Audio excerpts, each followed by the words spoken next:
விஜய் என்ன நினைக்கிறாருன்னா, அப்போ இந்த காருக்காக அவன் கை நீட்டிடுவான். சரி, ஓகே, நீ காருக்கு தேவைப்பட்டு கார் வாங்கி கொடுத்துட்டீங்க. அதுக்கடுத்து அவர் வந்து எனக்கு ஒரு பங்களா வீடு இருந்தால் தான் நான் கை நீட்ட மாட்டேன்னு சொன்னால் அனைத்து சட்டமன்ற உறுப்பினர்களுக்கும் பங்களா வீடு கொடுப்பேன். இன்னைக்கு தாவேகா விஜய்க்கு தமிழகத்தில் விழுந்த வாக்குகளுடைய காரணம் திமுகவை அதிமுகவை எங்களுக்கு பிடிக்காது. அதனால தாவேகா ஓட்டு போடுறாங்க. ஏன் விஜயுடைய வாக்கு பாண்டிச்சேரி போல? நான் இந்த தமிழகத்தில் இருக்கக்கூடிய சட்டமன்ற உறுப்பினர்களையே வன்மையாக கண்டிக்கிறேன். ஏன் ஒரு நபர் கூட எனக்கு இந்த கார் வேண்டாம்? அது திமுக கூட பண்ணிருக்கலாம், பண்ணவே இல்லையா? அதுதான் சொல்றேன். போஜராஜன் பண்ணுவாரா? பண்ணுவார். ஒரு தலைவர் விளக்கம் கொடுத்து நான் அந்த வகையில சொல்லல, அதை சொல்லிட்டு அந்த வகையில சொன்ன இந்த வகையில சொல்றதெல்லாம் அவர் தப்பான விஷயம் இல்லை. ஏன்னா இதே மாதிரி தான் ஏற்கனவே விஜய் வந்து த்ரிஷா வீட்டுல இருந்து வெளியே வரணும்னாரு. கல்யாணராமன் பேசிக் கொண்டிருக்கக்கூடிய அசிங்கமான கருத்துக்கு நானே கண்டனம் தெரிவிக்கிறேன், நானே கண்டிக்கிறேன். யாரை கேட்டு அப்படி பேசுற? நீ உனக்கு யார் அந்த அதிகாரம் கொடுத்தது? இன்னொரு மனைவியை பற்றியும் நம் கட்சியில் இருக்கக்கூடிய கவுன்சிலை பற்றியும் பேசுவதற்கு உனக்கு யார் அதிகாரம் கொடுத்தது? நேற்று அங்கிருந்து வருகிறார் எங்களுடைய அமித்ஷாஜி வருகிறார். துணைத் தலைவராக விஜயை போட்டது மட்டுமல்லாமல் கர்நாடக சிஎம்ஐயும் வைத்துக்கொண்டு தமிழக சிஎம்ஐ வைத்துக்கொண்டு காவிரி நதிநீர் பிரச்சனைகளில் உச்சநீதிமன்றம் வழிகாட்டுதல் தான் நீங்க செய்யணும்னு சொன்னாரா இல்லையா?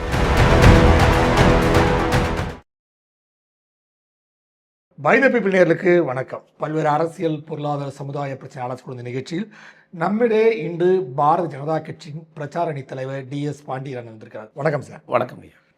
சார், இப்போது தாவேகாவின் ஆட்சி இப்போ புதுசாக நேற்று முந்தைய நாளில் வந்து 2 நாள் சொல்கிறாங்க கார் வேந்தன் ஆட்சி, எல்லாருக்கும் கார் வழங்கிய ஒரு வேந்தரோட ஆட்சி அப்படின்னு சொல்லப்பட்டிருக்கு. கணக்கு எப்படி பார்த்தாலும் ஒரு மாதத்துக்கு ஒரு 2 கோடி ரூபாய் இந்த கார் வழங்கப்பட்டதால் ஒரு நிகழ்வு இருக்குது. நேற்று ஒரு 5-6 கார் வேறு பார்த்துருக்கான், இதெல்லாம் வந்து நம்ம வாங்கலாம் அப்படின்ட்டு. அதில் வந்து இப்போ பல பேரும் எனக்கு தெரிஞ்சு யாரும் வந்து BMW இந்த கோரிக்கைலாம் வைக்கலை, மற்றபடி இனோவாவோடு நிறுத்திட்டாங்க. ஆனால் நேற்று பார்த்தீங்கன்னா லிஸ்ட்டு வரும்போது பார்த்தீங்கன்னா பலரும் 3-4 கார் வைத்திருக்கிறார்கள். குறிப்பாக பார்த்தீங்கன்னா அந்த ஜோதிமணி அவரே 2 கார் வச்சுருக்கார் சார் அவர் அப்படின்ற விஷயங்கள் சொல்லப்படுது. இது வந்து அரசுக்கான வீண் செலவு அப்படின்னு சொல்லப்படுது. எப்படி பார்க்குறீங்க? இல்லை, இது தாவேகா மீது மக்கள் வைத்திருக்க நம்பிக்கைக்கான ஒரு அவமதிக்கக்கூடிய செயலாக இருக்குது. இப்போ தாவேகாவுடைய 107 எம்எல்ஏக்கள், இந்த 107 எம்எல்ஏக்களில் இப்போ எத்தனை பேர் கார் இல்லைன்னு சொல்கிறாங்க? அவ்வளோ பேருக்கு இருக்குது. இல்லைன்னு சொல்கிறவங்க லிஸ்ட் எத்தனை பேர் இருக்கும்? ஒரு 10 பேர் சொல்லுவாங்க. 10 பேர் இருக்கும். ஒருவேளை 100 பேர்கிட்டையுமே எம்எல்ஏவே காரே இல்லாமல் இருந்துட்டு போகிறாங்க. ஆனால் அவங்களுக்கு ஆப்போசிட்டாக என்ன ஒவ்வொரு கேண்டிடேட்டும் பல 100 கோடி ரூபாய் சொத்து மதிப்புள்ள ஒரு கேண்டிடேட்டு தான் திமுகவும் அதிமுகவும் நிறுத்தியது. யாரும் ஏழைங்களை நிப்பாட்டில்.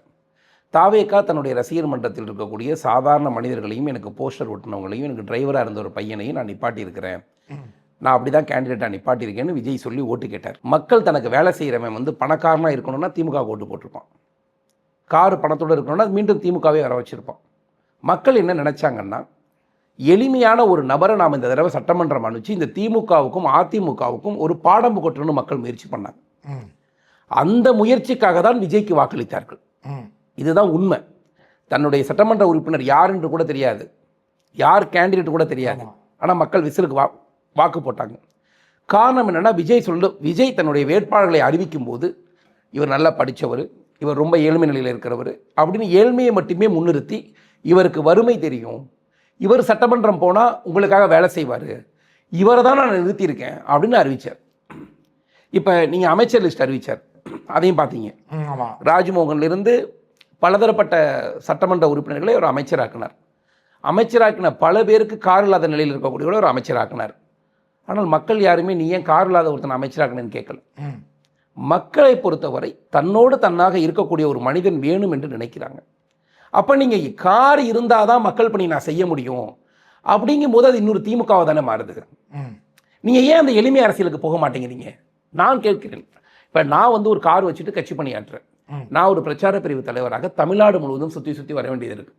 ஏன் ஊருக்குள்ள நான் பயணம் பண்ணும்போது ஒரு 2 வீலரில் பயணம் பண்ணுறதுனால நான் ஒன்றும் குறைஞ்சி போகிறது இல்லை. அதைத்தான் பாரதிய ஜனதா கட்சியுடைய தலைவர்கள் கூட நீங்கள் அதை அடிப்படையை தான் சொல்கிறாங்க. கம்யூனிஸ்ட் கட்சிக்காரர்கள் கூட அப்படி இருக்கிறாங்க, இன்றைக்கி அப்படி இருக்கிறாங்க. அதனால தான் கம்யூனிஸ்டுங்கிற கட்சி ஒரு உயிர்ப்போட எங்கேயோ ஒரு இடத்துல இருக்குது, பாரதிய ஜனதா கட்சி எங்கேயோ ஒரு உயிர்ப்போட இருக்கிறது. அப்போ நீங்கள் ஒரு சட்டமன்றத்தை நீங்கள் அதிகபட்சம் சுற்றி வருவதற்கு ஒரு 50-100 கிலோமீட்டர் வரப்போகுது. இன்னொரு சட்டமன்ற உறுப்பினர் தன்னுடைய சம்பளத்திலிருந்து ஒரு டியூ போட்டு ஒரு வேகனார் கார் வாங்கினா கூட 7.5 லட்ச ரூபா வரப்போகுது. அதுக்கு மாதம் ஒரு 15,000 ரூபா டியூ கட்டுறேன், 12,000 ரூபா கட்டி நான் கட்டிக்கிறேன்னு சொன்னால் நியாயம் இருக்குது? மக்களோட எளிமையான சட்டமன்ற உறுப்பினர்னு சொல்லிட்டு ஓட்டு கேட்டவங்க இல்லை விஜய் அவர்களே என்ன சொல்லி ஓட்டு கேட்குறாரு நம்மக்கிட்ட, நான் பார்க்காத பணம் கிடையாது. ம். எனக்கு ஒரு படம் நடித்தால் 500 கோடி ரூபாய் நான் வருமானத்தை விட்டு இந்த பணிக்கு வரேன்னு சொல்றாரு விஜய். 500 கோடி ரூபாய் வருமானத்தை விட்டு வரக்கூடிய நடிகர் விஜய் அவர்கள், நீங்கள் ஏற்கனவே நடித்த ஒரு படத்தினுடைய சம்பளமாக எடுத்துக்கிட்டு உங்களுடைய 107 சட்டமன்ற உறுப்பினர்களில் உண்மையிலேயே கார் இல்லாத ஒரு 15-20 பேர் இருந்தாங்கன்னா அவர்களுக்கு கார் வாங்கி கொடுப்பதை ஒருபோதும் தமிழக மக்களும் பாரதிய ஜனதா கட்சியும் எதிர்க்கவில்லை. ஆனா இந்த நீங்க இப்படி கூட பேசலாம். சில பேர் அப்ப தாவேக்கா விஜய் அவர் என்ன நினைப்பாரு, எவ்வளவோ லஞ்சம் நடக்குது, ஊழல் நடக்குது, நான் வந்து ஒரு 10-20 கோடி ரூபாய் கார் வாங்கி கொடுக்கல, என்ன நஷ்டம் வந்துட போகுது, தமிழ்நாட்டில் 1 லட்சம் கோடி ரூபாய் வருஷத்துக்கு என்ன சொல்றாருன்னா, இந்த வசதிலாம் உங்களுக்கு ஏற்பாடு பண்ணி தரேன், நீங்க கையை நீட்டாதீங்க அப்படின்னு. அப்ப இந்த வசதிக்காக அவர்கள் எல்லாம் கையை நீட்டுவார்களா? அப்ப இந்த வசதியெல்லாம் இருந்தால்தான் அவர்கள் மக்களுக்காக வேலை செய்வார்களா? அப்புறம் என்ன திமுக? இந்த வசதி இருந்தும் கை நீட்டா என்ன பண்ணுவீங்க? என்னுடைய கேள்வி. அப்ப விஜய் என்ன நினைக்கிறாருன்னா, அப்ப இந்த காருக்காக அவன் கை நீட்டிடுவான். சரி, ஓகே, நீ காருக்கு தேவைப்படுது, கார் வாங்கி கொடுத்துட்டீங்க. அடுத்து அவன் நினைப்பான் அவங்கள மாதிரி, ஏன்னா ஒரு சிஎம் காரில் போகிறாரு, எம்எல்ஏவும் காரில் போகணும்னு நினைக்கிறாரு, சந்தோஷம். அதுக்கடுத்து அவர் வந்து எனக்கு ஒரு பங்களா வீடு இருந்தால் தான் நான் கை நீட்ட மாட்டேன்னு சொன்னால் அனைத்து சட்டமன்ற உறுப்பினர்களுக்கும் பங்களா வீடு கொடுப்பேன். நியாயமாக இருக்குமா? இல்லை நீங்கள் வாழுகிறக்கூடிய வாழ்க்கையை ஆசைப்பட்டு எங்களுக்கும் வந்து டேஷ் டேஷ் டேஷ் எதையோ ஒன்று நாங்களும் இருக்கணும் அப்படிலாம் இருந்தால் தான் சமுதாயத்தில் மரியாதையாக இருக்கும், நாங்களும் வந்து தேசிய கொடி ஏற்றும் போது நாங்களும் எங்களுக்கு பிடிச்சவங்களெல்லாம் அங்கே உட்கார வச்சுக்கணும், அதையும் கேட்டால் விஜய் அவர்களால் அதையும் உருவாக்கி தர முடியுமா? இதெல்லாம் அற்பமானது. நீங்கள் தேவையானதை, தேவைக்குள்ளதை எளிமையின் மூலமாக மக்களை சென்றடையக்கூடிய வேலையை சொல்லிக் கொடுங்க. நீங்கள் சம்பளம் உங்களுக்கு என்ன சம்பளம் கொடுக்குறாங்க? 1,05,000 கொடுத்தாங்க. 1,05,000 ரூபாய் சம்பளம். இப்போ 1 லட்சம் ஏற்றிருக்காங்க. இப்போ இந்த 1,05,000 ரூபாய் சம்பளம் என்பது ஒரு சட்டமன்ற உறுப்பினர் எளிமையாக வாழ்வதற்கு, ஏன்னா இங்கே இருக்கக்கூடிய எந்த சட்டமன்ற உறுப்பினரும் பணம் கொடுத்து ஓட்டுவாங்க. ஒன்று 20 கோடி ரூபாய் செலவு பண்ண சட்டமன்ற உறுப்பினர் கிடையாது. இந்த 1 லட்ச ரூபாய் வச்சுக்கிட்டு நீங்கள் கௌரவமாக ஒரு காரில் போயிட்டு வர முடியும். அது நல்ல வருமானம் தான். அப்போ இது மாதிரி சட்டமன்ற உறுப்பினர்களை நீங்கள் திமுகவுடைய அமைச்சர்களைப் போல மாற்றுவதாக எங்களுக்கு தோணுது. இது தமிழக மக்களுடைய நம்பிக்கை, விஜய் மீது இருக்கக்கூடிய நம்பிக்கையை, ஏன்னா மக்கள் இப்போ தாங்க சார் ஒரு புதிய ஓட்டு போட்டிருக்கான். நான் ஒரு பாரதிய ஜனதா கட்சிக்காரனாக தமிழக மக்கள் ஒருவேளை விசிலுக்கு வாக்களித்திருப்பதை நான் வரவேற்கிறேன். எதற்காக வரவேற்கிறேன்னா, நாங்கள் எங்கள் கூட்டணி தோல்வி பெற்று, நான் மாற்று கருத்து தெரிவிக்கல. ஆனால் ஒரு காமன் மேன், நான் ஒரு காமன் மேனாக இருந்து தான் ஒரு கட்சியை தேர்வு செய்கிறேன். இவர்கள் எல்லோருக்கும் விஜயை பிடித்திருந்தது. ஒரு திரையில் பார்த்த ஒரு நடிகனாக இவர்கள் எல்லோருக்கும் விஜயை பிடித்தது. எனக்கு உலகின் மிகப்பெரிய சூப்பர் ஸ்டாராக இருக்கக்கூடிய மோடியை பிடித்தது. எனக்கு ஒரு 15 வருஷத்துக்கு முன்னாடி எங்கள் மோடி ஐயாவை பார்க்கும்போது இவர் தான் சூப்பர் ஸ்டார், என்னுடைய பார்வைக்கு, என்னுடைய அறிவுக்கு அவர் சூப்பர் ஸ்டாராக தெரிந்தார். நான் தாமரையில் போய் ஓட்டு போடுறேன். அதை விட மிக முக்கியம், எனக்கு திமுகவையும் அதிமுகவையும் பிடிக்காது. இதுதான் முதல் காரணம். அதனால எனக்கு பிஜேபி பிடிச்சிச்சு. இன்னைக்கு தாவேகா விஜய்க்கு தமிழகத்தில் விழுந்த வாக்குகளுடைய காரணம், திமுகவை அதிமுகவை எங்களுக்கு பிடிக்காது, அதனால தாவேகா ஓட்டு போடுறாங்க. ஏன் விஜயுடைய வாக்கு பாண்டிச்சேரி போல? நீங்க பிராக்டிக்கலா யோசிச்சு பாருங்க. சவுத்லேயே சில மாவட்டங்கள் போல பாண்டிச்சேரி போகாததுக்கான அடிப்படையான காரணம் என்னன்னா, அங்க என்ஆர் ரங்கசாமி, அங்கேயும் பாரதிய ஜனதா கட்சி ஆட்சி தான் நடக்குது. அங்க திமுக அதிமுக அளவிற்கு வெறுப்பான கட்சியாக என்ஆர் ரங்கசாமியும் பாரதிய ஜனதா கட்சியுடைய தலைவர்களும் இல்லை. அதனால அங்க விஜய் தேவைப்படலை. இதை விஜய் முதல் புரிந்து கொள்ள வேண்டும். தான் ஒன்று முழுமையாக 8 கோடி மக்கள் வாக்களித்தவர்களில் ஏதோ 4-5 கோடி பேர் நமக்கு ஓட்டு போட்டு ஜெயிக்க வச்சிட்டாங்க, நாம் நினைப்பதெல்லாம் ஆணவம் என்கிற அறிவிப்பையும் சட்டமன்றத்தில் இருக்கக்கூடியவங்களை நம்ம சந்தோஷப்படுத்தணும் அப்படிலாம் வேலை செய்யாதீங்க. சிம்பிளாக வேலையை சொல்லிக் கொடுங்க. பாரதிய ஜனதா கட்சியுடைய எம்பிக்களுக்கு நாங்கள் ஏதாவது கார் கொடுத்துருக்கோமா? எந்த எம்பிக்களுக்கும் ஒன்று ஸ்பெஷலாக இந்த கார் வாங்கிக்கங்க அந்த கார் வாங்கிக்கலாம் கிடையாது. எல்லாரும் சென்ட்ரல் கவர்மெண்ட் கார் ப்ரொவைட் பண்ணுறாங்க எம்பிக்கு. கவர்மெண்ட்டுடைய கார் நீங்கள் நான் என்ன சொல்கிறேன், எளிமையான ஒரு காரை வாங்கி கவர்மெண்ட்டில் கொடுங்க, நான் வேணான்னு சொல்லலை. ஆனால் எல்லா எம்எல்ஏக்களுக்கு வாங்கி கொடுத்து அவங்களை லஞ்சத்துக்கு நீங்களே ஏதோ கார் கொடுக்குறாங்க அதை கொடுக்குறாங்கன்னா அவன் ரொம்ப வசதியாயிட்டானா எப்படி மக்கள்கிட்ட வேலை செய்வாங்க? அவன் கேட்குறதே நாங்கள் மக்களை சந்திக்க தான் காரணம் தானே கேட்குறாங்க சார். நீங்கள் நான் திரும்பவும் சொல்கிறேன், நீங்கள் மக்களை காரில் போய் சந்தித்ததால் உங்களுக்கு வாக்களித்தார்களா? இல்லை இல்லை, நீங்கள் ஓட்டு கேட்கும்போது எங்களோட தெருவில் போனீங்க, நடந்து போய் ஓட்டு கேட்டீங்க, அப்படி தானே வந்தாங்க. ஸோ நீங்கள் அதனால் அது அப்படி காரில் போய் வாக்கு கேட்கணுன்ற நிலை இருந்தால் அதை உங்கள் வருமானத்தில் சம்பளத்தில் பண்ணிக்கங்க. நான் இந்த தமிழகத்தில் இருக்கக்கூடிய சட்டமன்ற உறுப்பினர்களையே வன்மையாக கண்டிக்கிறேன். ஏன் ஒரு நபர் கூட எனக்கு இந்த கார் வேண்டாம், அது திமுக கூட பண்ணிருக்கலாம், பண்ணவே இல்லையா? அதுதான் சொல்றேன். போஜராஜன் பண்ணுவாரா? பண்ணுவார், கண்டிப்பா பண்ணுவார். போஜராஜன் கார் வேண்டாம், கார் வேண்டாம் பாரு. சரி, அறிவிப்பார். பாருங்க, நீ பொறுமையா இருந்து பாருங்க. நேற்று அறிவிச்சிருக்கலாமே, இவ்வளவு நாள் பொறுமையா அறிவிக்கிறது. பொறுமையா இருந்து பாருங்க சார், அறிவிக்கணும் நான் சொல்றேன். அவர் அறிவிப்பார். ஏன்னா தனக்கு 1-2 கார் ஒருத்தவங்களுக்கு இருக்கும்போது நான் வேண்டாம்னு சொல்லாம ஒன்றும் தப்பு இல்லையே. சரி, அது ஒன்றும் தப்பு இல்லையே. அப்போ போஜராஜன் வந்து கார் வேண்டாம்னு சொல்லுவார். கண்டிப்பா சொல்லுவார். சரி, நீங்க கண்டிப்பாக சொல்லுவார், கார் வேண்டாம்னு சொல்லுவார். நீங்கள் அப்போது தெரிந்து கொள்வீர்கள். நீங்கள் திருப்பி கூட ஒரு வாரம் கழிச்சு கூட என்கிட்ட நீங்கள் கேளுங்க. ஏன்னா இதை இருக்கக்கூடிய திமுக காரங்களும் அப்புறம் என்ன, உனக்கு விஜய் கட்சி எதிரி கட்சி, நீ என்ன பெரிய மனுஷன், நீ எதுக்கு எம்எல்ஏ போய் அங்கே உட்காந்துருக்க? விஜய் கட்சி உன்னை உட்காந்துக்கிட்டு இன்றைக்கி காலையில் கூட நிர்மல் அமைச்சர் உட்காந்துக்கிட்டு சொல்கிறாரு, 3 மணி நேரம் பாத்ரூமில் இருந்தவொன்னு உன் தலைமை உதயநிதியை வச்சு செய்கிறானுங்க, அவர் கொடுக்குற காருக்கு உடனே கையை தட்டிக்கிட்டு ஆதரவு அளிக்கிறீன்னா அன்பளிப்பிற்காக எல்லாம் சட்டமன்றம் போயிருக்காருல்ல. வேண்டாம், அதில் ஒரு திமுக நேரம் அறிவிப்பு கொடுத்துருக்கலாம்ல, ஒரு வலிமையாக எதிர்க்கக்கூடியவர்கள். இப்போ நாங்கள் வந்து தாவேகா விஜய் வந்து கடுமையாக போஜராஜன் எதிர்க்கிறார், கடுமையாக விஜயுடைய ஆட்சியை இருக்கக்கூடாதுன்னு நினைக்கிறாரு, விஜய் தமிழகத்துக்கு எதிரி நாங்கள் என்ன அறிவிக்கலையே, புரியுதுங்களா? நாங்கள் வந்து ஒரு புதிய மாற்றத்தை ஏற்றுக்கொள்கிறோம். அப்போ போஜராஜன் வந்து எனக்கு கார் வேணாலும் அறிவிக்கணுங்கிற அவசியம் இல்லை. ஆனால் எதை தொட்டாலும் குத்தம் சொல்றீல்ல திமுக, எதை தொட்டாலும் குத்தம், எதை தொட்டாலும் அக்கிரமம், அநியாயம்னு எப்படி அந்த அக்கிரமக்காரன் எதுக்கு கார் வாங்கிக்கிற? ஒற்றை காருக்கு விலை போய்கிட்டு இருந்தா பதவி கொடுத்தா நீங்க எல்லாரும் ஓடிட மாட்டீங்க. இல்ல ஏவாவே எக்ஸ்ட்ரா ஸ்டிக்கரே கேக்குறாரு, எக்ஸ்ட்ரா என்ன ஸ்டிக்கர், உங்களுக்கு எக்ஸ்ட்ரா ஸ்டிக்கர் கேக்குறாரு. அப்புறம் எவ்வளவு பெரிய அயோக்கியர்களை தமிழக மக்கள் தேர்வு செய்திருக்கிறார். இல்லை, இப்போ இன்னொரு விஷயம், இப்போ அண்ணாமலை போன அப்புறம் பாஜகவில் ஒரு மிகப்பெரிய தொய்வு அப்படின்னு பரவலாகவே சொல்லப்படுது. ஏன்னா இருந்ததே 3.25 பேர், அதில் வந்து 2.25 பேர் அங்கே போயிட்டாங்க. ஸோ மிகப்பெரிய தோல்வி இருக்குது பிஜேபியில் அப்படின்ட்டு குற்றச்சாட்டப்பட்டு இருக்குது. நயினாராதனோட செயல்பாடு கூட மிகப்பெரிய ஒரு தோய்வு நிலையில் இருக்குன்னு நீ காலைல ஒருத்தனை கூட பார்த்தேன், கட்சியோட முக்கிய பொறுப்பில் இருக்கிற அவர் கூட என்கிட்ட அதை சொன்னார். ஸோ தோய்வு நிலையை நோக்கி ஏன் பாஜக சென்று கொண்டிருக்கிறது? சார், ஒவ்வொரு கட்சிக்கும் தேர்தல் என்பது, தேர்தலுக்கு பிறகு தோற்று போனால் ஒரு தொய்வு நிலை ஏற்படுவது இயற்கை தான். இன்னைக்கு நீங்கள் அதிமுக ஃப்ரெஷ்ஷாக இருக்கா? ஃப்ரெஷ்ஷாக இருக்கா? அதிமுகலேருந்து இருக்கக்கூடிய எல்லாரும் போயிட்டு தான் இருக்கிறாங்க. கூட்டணி உங்கள் கட்சியில் இருக்கிற கூட்டணியில் அதிமுக போய்கிட்டு தான் இருக்கிறாங்க. இன்னைக்கு திமுக உற்சாகமாக இருக்காங்கிறத நீங்கள் உண்மையை பார்த்து தெரிஞ்சுக்கணும். உண்மையில திமுக உற்சாகமாக இல்லை. ஒரு வெற்றிக்கு பிறகு ஒரு தோல்வி பெற்ற போது ஒரு சலிப்பு எல்லா தொண்டர்களுக்கும் ஏற்படுவது இயற்கை. அந்த சலிப்பின் முதல் காரணம் தான் அண்ணாமலையை வெளியேறியிருக்காரு. நீங்கள் முதல்ல ஒன்று புரிஞ்சுக்கங்க, அண்ணாமலை போனதுனால தோல்வி அதெல்லாம் கிடையாது. அண்ணாமலை இருந்தாரு, இருக்கும்போது இங்கே தோல்வி, அப்படிதானே? அண்ணாமலை இருக்கும்போது படுதோல்வி பாஜக, அதில் ஒன்றும் மாற்று கருத்தில் இல்லை. அண்ணாமலைக்கு நாங்கள் ஹெலிகாப்டர் கொடுத்தோம், ஒரு ஊராக போய் பிரச்சாரம் பண்ணார். அண்ணாமலையை தேர்தலுடைய நட்சத்திர பேச்சாளர் லிஸ்ட்டில் வச்சுருந்தோம். கேண்டிடேட் செலெக்ஷனில் முடிவுகளை கேட்டோம், தொகுதிகளில் முடிவுகள் கேட்டோம். எல்லா கோர் கமிட்டிலையும் அவர் இருந்தார்ல, இருந்து போய் வேலை செஞ்சார். ஒரு ஊராக போனார். பாரதிய ஜனதா கட்சி தோல்வி பெற்றது. எடப்பாடி அண்ணனை நான் முதலமைச்சர் ஆக்கணும்னு சொன்னாரா சொல்லலையா? ஆமாம், சொன்னார்ல. அவர் என்ன நினைக்கிறாருன்னா, இந்த தோல்விக்கு பொறுப்பேற்றுக் கொண்டு அவர் வெளியேறிவிட்டார். பாரதிய ஜனதா கட்சியை வருகிறார், ஒரு அமைப்பில் இருக்கக்கூடிய எல்லா விஷயங்களையும் அவர் பெற்றுக்கொள்கிறார். அவர் வந்த பிறகு புதிய மாற்றத்திற்கு பாரதிய ஜனதா கட்சி போகிறது, அதில் மாற்று கருத்து இல்லை. முதல் காரணம், அவர் ஒரு இளைஞன், அவர் ஒரு படித்தவர், ஒரு ஃபைட்டர் மாதிரி ஒருத்தர் வரும்போது நாங்கள் எல்லாம் சந்தோஷமாக அண்ணாமலை என்கிற தலைவனை கொண்டாடினோம். அதில் மாற்று கருத்து கிடையாது. பாரதிய ஜனதா கட்சியை பற்றி உங்களுக்கு நன்கு தெரியும். இது நிரந்தரமான தலைவர்கள் உண்டு யாராவது உண்டா? கிடையாது. அண்ணாமலையை கூப்பிட்டு நீ தலைவராக இருந்துக்கப்பா 50 வருஷம் சொல்லி கொடுத்துருப்பாங்களா? அவருக்கு கொடுக்கப்பட்டது ஒரு வாய்ப்பு. அந்த வாய்ப்பில் முடிந்த அளவு மக்கள்கிட்ட கொண்டு போய் பாரதிய ஜனதா கட்சியை சேர்த்தார். அதுக்காக ஒருத்தர் நம்மளை விட்டு போயிட்டாங்கிறதுக்காக அவர் எல்லாவற்றையும் எடுத்துகிட்டு போயிட்டார், திருட்டு போயிட்டார், அந்த வார்த்தைக்கு நான் வரலைங்க. அவர் இருக்கும்போது பாஜக வளர்ந்துச்சுங்க. ஆனால் பாரதிய ஜனதா கட்சியை வெற்றியை நோக்கி கொண்டு போக முடியாமல் அவர் வெளியேறிவிட்டார். இதுதான் உண்மை. தோல்வியான ஒரு நிலையில் ஒரு கட்சி இருக்கிறது, நல்லா தெரிஞ்சுக்கங்க. அதற்கு பிறகு அந்த கட்சியில் தலைமையாக இருந்து கொண்டு ஒவ்வொரு தொண்டர்களையும் சுற்றி வருவது என்பது சிரமமான காரியம். அண்ணாமலைக்கு இருக்கும்போது 1000 பேர் 2000 பேர் கூட்டத்துக்கு வந்தாங்கன்னா பாஜக வெற்றி பெறப் போகிறது என்கிற எண்ணம் இருந்தது, அதிமுக கூட்டணி வெற்றி பெறப் போகிறது என்கிற எண்ணம் இருந்தது. தோல்வி பெற்ற பின் உண்மையிலேயே தோல்வியிலே இந்த கட்சியில் இருந்து தாக்கு பிடிக்க முடியாமல் வெளியேறினார். இதுதான் உண்மை. அண்ணாமலை என்ன நினைக்கிறாருன்னா, அண்ணாமலையே இப்போ இருந்தால் மட்டும் என்ன நடந்திருக்கும்? இந்த ப்ராக்டிக்கலாக சொல்லுங்களேன். இப்போ அண்ணாமலையே இப்போ மீண்டும் கட்சியிலேயே தொடர்ந்துருக்காரு, என்ன நடந்திருக்கும்னு நினைக்கிறீங்க? அந்த இருக்கிற தொண்டர்களாக கூட இருந்திருப்பாங்களே?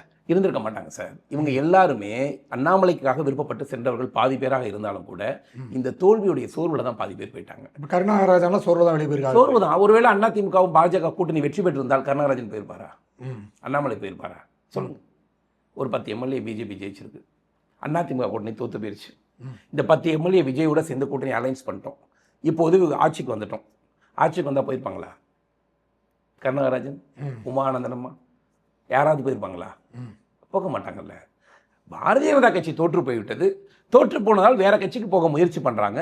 வேற எந்த கட்சியிலையும் வேகன்சி இல்லை, தெரிந்த அண்ணாமலையோடு போயிருக்கிறார்கள். இதுதான் என்னைய பொறுத்த ஒரு பிஜேபிக்கு ஒரு வீழ்ச்சி இல்லை நினைக்கிறீங்களா? பிஜேபிக்கு வீழ்ச்சி தான். இந்த காலம் வீழ்ச்சியான காலம் தான்.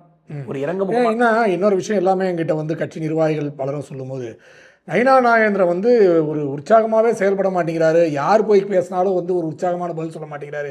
அவர் கூட இருக்கிற அவரோட பாலாஜி, நயினா இவங்க தான் பதில் சொல்லிக்கிறாங்களே தவிர, அவர் ஒரு மாவட்ட நிர்வாகிகளை பாருன்னு சொன்னால் கூட அவர் வந்து அதில் உற்சாகம் காட்ட மாட்டேங்கிறாரு. ஒரு சோர்வாக இருக்கிறனால தான் இன்னும் சோர்வாக இருக்கு. ஒரு தோல் இப்போ சீமான் இருக்காருங்க, அவர் பாருங்க இன்னும் பேசிட்டு தான் இருக்காரு, தன் தொண்டர்களை உற்சாகப்படுத்திட்டு தான் இருக்காரு, வருகின்ற இடத்தை நான் சந்திச்சே தீர்வான்னு இன்னும் சொல்லிட்டு தான் இருக்காரு. ஆனால் அதெல்லாம் ஏன் நயினாருக்கு இல்லை, ஏன் பிஜேபி தொண்டர்களுக்கு அது வரவே இல்லை? ஒரு யதார்த்தமான விஷயம் சொல்கிறேன் சார். முன்னாடிலாம் மோடிஜி, அமித்ஷாஜி வருவாங்க, உங்களுக்கு தெரியும், நிறைய தடவை இங்கே வருவாங்க. வரும்போது யாரெல்லாம் பார்க்க முடியுங்கிற லிஸ்ட் உங்களுக்கு தெரியும். ஆமாம், யாரெல்லாம் மாநில நிர்வாகியாக இருக்கிறார்களோ பார்த்த நபர்கள் தான் போய் நிற்பாங்க சார். தெரியும். இதுதான் இந்த கட்சியுடைய இருந்த காலம். எனக்கு தெரியும், அண்ணாமலை இருக்கும்போது கூட அப்படி தான் இருந்துச்சு. நயினா நாகேந்திரன் வந்த பிறகு மட்டும்தான் கிட்டத்தட்ட பிரதமர் வந்தாலும் சரி, அமித்ஷா வந்தாலும் சரி, இந்த கட்சியில் ஒரு சாதாரண பிரிவில் இருக்கக்கூடிய மாவட்ட தலைவர்களோட போய் சந்திக்க முடியுது. நீங்கள் போய் மாநில தலைவரை போய் சந்திச்சு, ஆனால் எனக்கு அமித்ஷாஜியை பார்க்க முடியும் அப்படின்னா அவர் முதல்ல கேட்குறது, ஏற்கனவே நீங்கள் பார்த்துருக்கீங்களான்னு கேட்டார். நான் பார்க்கல அப்படின்னா சரி, அவர் பேரை எழுதிக்கங்க, இதுதான். ஆனால் ஒரு புரோட்டோக்காலில் ஒரு 50 பேரை நம்ம பார்க்க முடியும், 100 பேரை பார்க்க முடியும். அதில் சில பேர் இந்த தடவை முடியாமல் போயிருக்கலாம், ஆனால் அந்த பேரை எழுதிக்கங்கன்னு சொல்லுவார். அவ்வளோதான் நயினா நாகேந்திரன். ஒரு குறைகளை போய் நீங்கள் நேரடியாக சொல்கிறீங்க. அவர் சட்டமன்ற உறுப்பினராக இருந்த போதும் சரி, அவர் இப்போது தலைவராக இருந்த போதும் சரி, ஒரு ஃபோன் பண்ணி ஒரு இடத்துக்கு நீங்கள் பேசணும்னா எனக்கு தெரிஞ்சு அப்படிலாம் எந்த தலைவரும் பேச மாட்டாங்க. நான் பர்சனலாக பார்க்குறேன். ஒருவேளை அவரை அணுகுவது கடினமாக ட்ராக்கில் அவங்க போயிருந்துருக்கலாம். அவர் எளிமையாக கமலாலயம் வரும்போது எல்லாருமே என்ன சொல்கிறாருன்னா, யார் வேணாலும் கமலாலயம் வாங்க, தினசரி கமலாலயம் வாங்க, சந்திங்க, குறைகளை சொல்லுங்கள், நான் ஏதாவது என்னால் பேச முடிஞ்சால் பேசுகிறேன், ஒரு அமைச்சரை வச்சு பேச முடிஞ்சால் நான் பேசுகிறேன்னு சொல்கிறார். அவர் அப்படிப்பட்ட தலைவராக தான் என் கண்ணுக்கு தெரிஞ்சும் என்னை சுற்றியுள்ளவர்களுக்கும் இருக்கிறார். சில பேரால் தொடர்பு கொள்ள முடியாமல்னா அவங்க எல்லாரும் என்ன நினைக்கிறாங்கன்னா, ஒரு மாநில தலைவர் ஃபோன் அடித்தோன்னே எடுக்கணும்.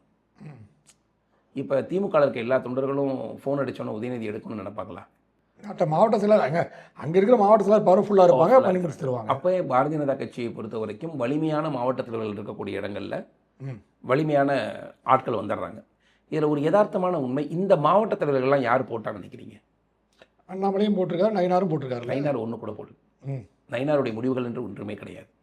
அவர் தலைவராக, அண்ணாமலை தலைவராக வந்தார், அவருக்கு விருப்பப்பட்ட எல்லாரையும் அண்ணாமலையால் போட முடிஞ்சிச்சு. அந்த வாய்ப்பு அண்ணாமலைக்கு கிடைத்தது, அந்த வாய்ப்பு நயினாருக்கு கிடைக்கவில்லை. இது யதார்த்தம். 67 மாவட்ட தலைவர்களையுமே கண்டுபிடித்து போட்டவருடைய முழு பலன் அண்ணாமலை அவர்கள் தான் போட்டார். இந்த 67 பேருமே. இதில் ஒரு நபர் கூட நயினாருடைய டீம்னு ஒருத்தவங்க கூட கிடையாது. அதுக்குள்ளே நயினார் அவர்கள் தலையிடவும் கிடையாது, தலைவர்கள் தலையிடவும் கிடையாது. அப்போ இந்த மாவட்ட தலைவர்களில் பலமாக இருக்கக்கூடியவர்களுடைய பிரச்சனைகளை அந்த மாவட்டத்தில் பார்த்துக்கிறாங்க. அதே சமயத்தில் பலகீனமான மாவட்டத்தில் இருக்கவங்க வர்றாங்க, ஒரு நாளைக்கு 100 பேர், 200 பேர், 300 பேர் வர்றாங்க. எல்லாரையும் திருப்திப்படுத்த முடியுமா ஒரு தலைவராளுங்கிறத யதார்த்த கேள்வி. ஒரு கட்சி, அது மிகப்பெரிய கட்சினா பரவாயில்ல, இப்போ சுருங்கி போய் கட்சி இருக்கு, இதில் வந்து நீங்கள் வந்து இதை கூட சரிப்படுத்தவில்லைன்னா இப்படி தலைவருக்கு வந்து, அதுதான் நான் சொல்கிறேன், இப்போ அடுத்த தலைவர் யார் போடலான்ற கூட மத்திய அளவில் சிந்திக்க ஆரம்பிச்சக்கூடிய சூழ்நிலை வந்துருச்சு இல்லையா? பாரதிய ஜனதா கட்சியை பொறுத்தவரை நான் இன்னொரு விஷயத்தை தெளிவாக சொல்கிறேன். பாராளுமன்ற தேர்தல் வரை தலைவர் மாற்றம் கிடையாது. அவர் இன்னும் 1.5 ஆண்டுகள் அவருடைய முழு பதவி காலத்தை முடிச்சுட்டு தான் மாற்றுவாங்க. செய்திகள் தமிழிசையக்கா இருக்கும்போது எத்தனை முறை செய்திகள் அதெல்லாம் வந்துச்சு. பட் இன்னொரு விஷயம் என்னென்னா, நயினார் மீது இன்னொரு குற்றச்சாட்டு, பாரதிய ஜனதா கட்சி வந்து ஒரு திமுகவாக மாறிக்கொண்டிருக்கிறதா பெண்கள் விஷயத்தில் அப்படின்ற ஒரு குற்றச்சாட்டு இருக்குது. ஏன்னா பார்த்தீங்கன்னா அவர் முந்தா நேரத்து பார்த்தீங்கன்னா எப்படி ஒரு வெற்றி கொண்டான் பேசுவாங்களோ, ஒரு சிவாஜி கிருஷ்ணமூர்த்தி பேசுவாரோ, அது மாதிரி வந்து உங்கள் அப்பாவை போய் விஷயத்தை போய் அம்மாட்ட கேளு அப்படின்ற மாதிரி பேசுகிறாரு. ஸோ அது மிகப்பெரிய ஒரு ஒரு அநாகரிகமான செயலாக தெரியல உங்கள் தலைவர். இல்லைங்க, அது வந்து அவர் அதுக்கு விளக்கமும் கொடுத்துட்டாருங்க. ஒரு தலைவர் விளக்கம் கொடுத்து நான் அந்த வகையில் சொல்லலை, அதை சொல்லிட்டு அந்த வகையில் சொன்ன இந்த வகையில் சொல்கிறதெல்லாம் அவர் தப்பான விஷயம் இல்லையா? இதே மாதிரி தான் ஏற்கனவே விஜய் வந்து த்ரிஷா வீட்டிலேருந்து வெளியே வரணும்னாரு. நான் திரும்பவும் சொல்கிறேன், மாநில தலைவர் அவர்கள் ஒரு கருத்தை தெரிவிக்கிறார், அந்த கருத்தை நான் அந்த அர்த்தத்தில் சொல்லவில்லை என்கிற விளக்கத்தை சொல்லிட்டார். அதுக்கு மேலே அதை குறித்து நான் என்ன பேச முடியும்? இல்லை பிராக்டிக்கல். நான் என்ன கேட்குறேன், அவர் அந்த அர்த்தத்தில் சொல்லுங்க. எனக்கு தெரிந்தவரை தமிழக அரசியலில் யாரையும் காயப்படுத்தாத ஒரு தலைவருங்க அவர். பிராக்டிக்கலாகவே அப்படிலாம் இல்லை எந்த அடிப்படையில் கல்யாணராமன் அவர் வந்து நீங்கள் கட்சியில் இல்லைன்னு சொல்லலாம், உடனே அவர் வந்து தப்பாக பேசா இல்லைன்னு சொல்லலாம். பட் 2 மாதத்துக்கு முன்னாடி நயினா நாகேந்திரோட டெல்லியில் வந்து அரவிந்த் மேனனோட எல்லாம் பார்த்துருக்காரு, ஃபோட்டோஸ்லாம் வந்திருக்கு.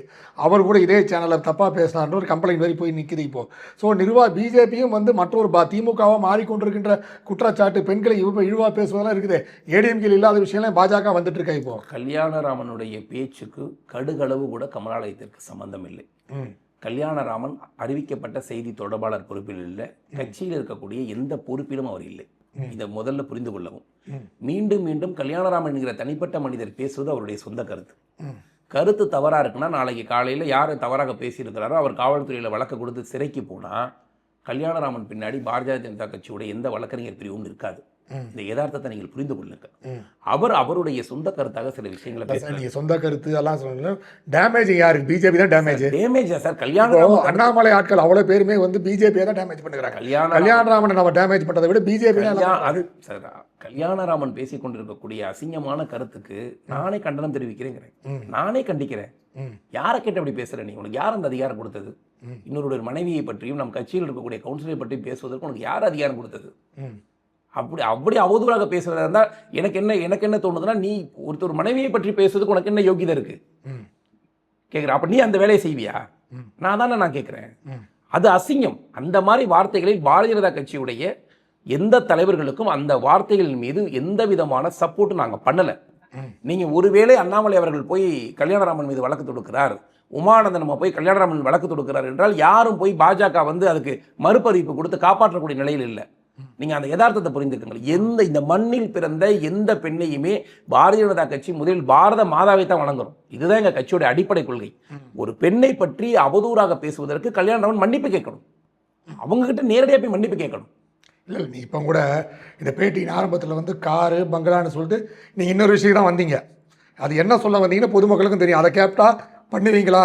சுதந்திர தினம் அன்னைக்கு நீங்கள் சல்யூட் அடிக்கிறது ஒருத்தர் கேட்பாங்க, அதை நீ பண்ண முடியுமான்னு ஆரம்பத்தில் பேசுனீங்க. நீங்கள் அதை வந்து நான் டேஷ்னு முடிச்சிட்டேன். இல்லைங்க, நீங்கள் சொல்ல வந்த விஷயம் என்ன என்பது பொதுமக்களுக்கு தெரியும். இல்லைங்க, நான் அந்த அர்த்தத்தில் அதை சொல்லவே இல்லையே. இப்போ நீங்கள் நயினார் மாதிரி அந்த இடத்துல சொல்ல என்ன சொல்ல வந்தேன்னா, ஒரு நடிகருடைய விஜய் அவர்கள் நீங்கள் வாழக்கூடிய எல்லா வாழ்க்கையையும் எங்களுக்கு வேறொரு எம்எல்ஏக்கள் கேட்டால் கொடுக்க முடியுமான்னு தானே கேட்குறேன். இல்லை, நீங்கள் அப்போ கேட்கும்போது என்ன சொல்லுங்க, நான் திரும்பவும் அதை சொல்கிறேன். சுதந்திர தினத்திற்கு ஒருத்தர் சல்யூட் அடிச்சாரு, அவங்க கூட கேட்பாங்கன்னு மாதிரி சொல்லி வந்தீங்க. சுதந்திர தினத்தை நான் திரும்பவும் சொல்கிறேன். இந்த மாதிரி தவறுதலான புரிதலோடு எதையும் போடாதீங்க, சரிங்களா? நடிகர் விஜய் அனுபவிக்கக்கூடிய எல்லா ஆடம்பர வாழ்க்கையும் கேட்டால் அவங்க கொடுக்க முடியுமான்னு தானே நான் கேட்குறேன். இன்னைக்கு பனையூரில் பங்களா கேட்பாங்கன்னு தானே சொன்னேன். அதுதான் இது மாதிரி மீடியாக்கள் இருக்கவங்க எல்லாருமே எதையாவது ஒன்றை நம்ம சொல்ல போக எதையாவது ஒன்று புரிஞ்சு அந்த கெட்ட அரசியலே வேண்டாம். அப்போ வந்து கல்யாணராமன் வந்து வேற ஏதோ பேச போய் நாங்கள் ஏதோ புரிஞ்சுக்கிட்டோம். கல்யாணராமன் பேசி இருக்கக்கூடிய விஷயம் நேரடியாக தவறாக இருந்தால் மன்னிப்பு நான் தான் சொல்கிறேன் சார். அவர் பேசுறது தவறு அப்படின்னு உங்களுக்கு தோணுச்சுன்னா உமானந்தன் நம்ம போய் காவல்துறையில் கொடுங்க தானே சொல்கிறேன். நானே சப்போர்ட் பண்ண தானே சொல்கிறேன். நாங்கள் ஒன்றும் அவர் காப்பாற்ற நிற்கலையே.